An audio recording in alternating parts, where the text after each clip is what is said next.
But let's talk about the Supreme Court and how it's divided. So we have 4 liberals, 4 conservatives. Justice Roberts now the swing vote. Brad's, and I guess it's up in the air how he'll decide. Right. I think the decision is going to turn more on the actual issues, as they should, than the makeup of the court.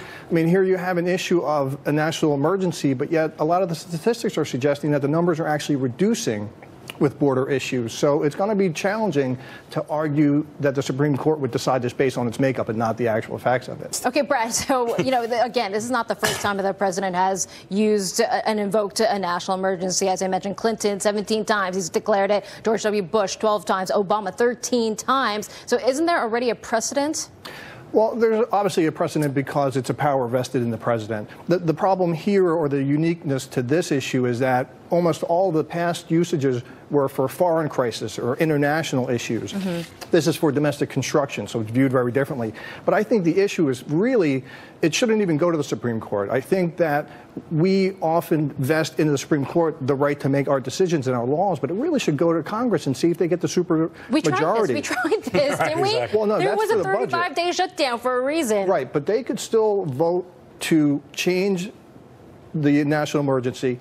The president can veto it, and then Congress can supermajority veto his veto, and that would be the true test of whether or not they I don't know. That might be a waste of time since we've been through this so many times. But we're going to spend years in the Supreme Court just to get the same decision. I think it's going to be the same. Okay, so let's switch topics, though, okay, because there's another pressing issue that we need to discuss on legal grounds, and the Supreme Court has now agreed to decide whether the Trump administration can add a citizenship question to the 2020 census. But, Brad, isn't there a bit of a time crunch because the census has to be printed by June?